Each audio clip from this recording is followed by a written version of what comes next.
कुणा राजकीय नेत्याचे चाहते होण्यापेक्षा सजग मतदार म्हणून तरुणांनी राजकारणाकडे पाहायला हवं असं मत पुण्यात झालेल्या एका परिसंवादात व्यक्त करण्यात आलं। ओनामा संस्था, सावित्रीबाई फुले पुणे विद्यापीठाचा संज्ञापन आणि वृत्तपत्र पत्रकारिता विद्या विभाग आणि सकाळ माध्यम समूहाच्या यंग इन्स्पिरेटर्स नेटवर्क यांच्यातर्फे निर्देशांक राजकीय संस्कृतीचा या विषयावर परिसंवाद झाला। इन्स्पिरेटर्स नेटवर्कचा जो उल्लेख केला, पुण्यातली तरुणाई एका वेगळ्या अर्थाने अंतर्मुख झाली। राजकारणासारखा आकर्षणाचा विषय, पण त्याची सद्यस्थिती, धोक्याची वळणं आणि तरुणाईने राजकारणाकडे कसं पाहायला हवं या विषयांवर पुण्यात चर्चा झाली। निमित्त होतं ते एका परिसंवादाचं। निर्देशांक राजकीय संस्कृतीचा हा या परिसंवादाचा विषय होता। त्यात खासदार डॉक्टर भालचंद्र मुणगेकर, पत्रकार रवीश कुमार, सकाळचे रोविंग एडिटर संजय आवटे, राजकीय अभ्यासक डॉक्टर संजोत आपटे यांनी सहभाग घेतला। सोशल नेटवर्किंग साइट्स आणि हायटेक प्रचारामुळे तरुणाईत राजकारणाचं आकर्षण आहे। त्यामुळे ही तरुणाई सजग मतदार न होता कुणाचा तरी चाहता वर्ग बनत असल्याचा ठपकाही बसतोय। देशाच्या विकासात महत्त्वपूर्ण भूमिका बजावताना चाहते होण्यापेक्षा तरुणाईने सक्षम मतदार म्हणून पुढे यायला हवं असा सूर या परिसंवादातून उमटला।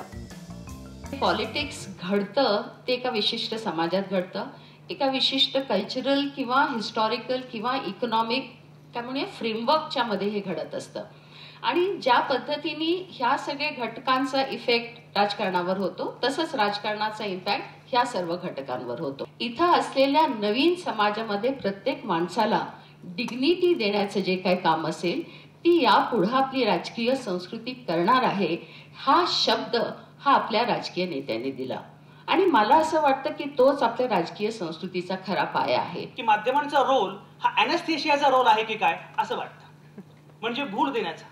माध्यमांनी भूल द्यायची आणि बाकीच्या व्यवस्थेने ऑपरेशन करायचं, अशा प्रकारचा रोल माध्यमांचा असताना आता विरोधक म्हणून किंवा अंकुश म्हणून खऱ्या अर्थाने सजग तरुणाईच पुढे येऊ शकते, हा या राजकीय संस्कृतीमधला अतिशय महत्त्वाचा मुद्दा आहे। जागतिकीकरणाच्या खुलेपणाचा उपयोग करून मक्तेदारी निर्माण करण्याचं राजकारण सुरू झालेलं आहे।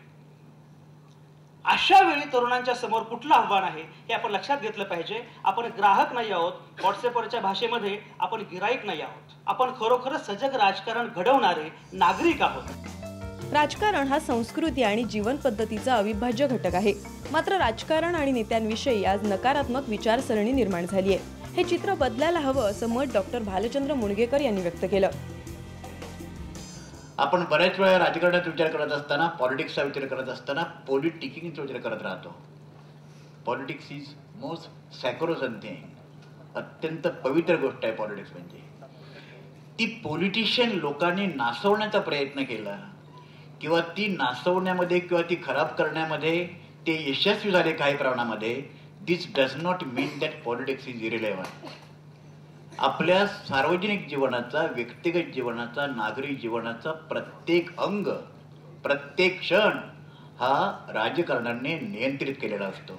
निवडणुकीचा मॅनिफेस्टो 99% उमेदवार वाचतच नाही का, त्यांना त्याच्यावर बोलायचंच नसतं। त्यांना काय बोलायचं असतं, दुसरा पक्ष वाईट कसा आहे याच्याविषयी बोलायचं असतं। This is called in economics product differentiation. राजकारणात सहभाग घेताना राजकीय विचारसरणी ध्यानात घेतली पाहिजे असं सांगत पत्रकार रवीश कुमार यांनी तरुणाईला सजग मतदार होण्याचं आवाहन केलं। आपका काम है अपने समझ से अपने सामने उपस्थित अच्छे उम्मीदवारों में से सबसे बेहतर को चुनना। आपका ये काम नहीं है तो ये जो पॉलिटिक्स हो रही है उसको थोड़ा सा आपको तोड़ के देखना पड़ेगा। सत्ता में बदलाव ठेकेदार बदलने के लिए नहीं होता है दोस्तों, विचार बदलने के लिए होता है। इस विचार को लेकर जब तक प्रतिस्पर्धा ना हो, है ना, और तो फिर ये लोकतंत्र क्या है। एक ही तरह का हमेशा रहेगा, एक दौर में एक तरह का विचार प्रमुख हो सकता है, लेकिन उसके आसपास के विचार भी तो होने चाहिए ना, जो उसको मजबूती दे, प्रतियोगिता हो, प्रतिस्पर्धा हो, तभी तो आप नतीजा देखेंगे। परिसंवाद झाल्यानंतरही विद्यार्थ्यांनी अत्यंत मोकळेपणाने प्रश्न विचारले। त्यांच्या प्रश्नांना तितक्याच मोकळेपणाने उत्तरही देण्यात आली। ओनामा संस्थेच्या अध्यक्षा रुपाली नारकर आणि सचिव योगिनी पाटील यावेळी उपस्थित होत्या। यंग इन्स्पिरेटर नेटवर्कच्या chief youth officer Rupal Sancheti यांनी इनच्या उपक्रमांची माहिती यावेळी दिली। साम टीव्ही पुणे।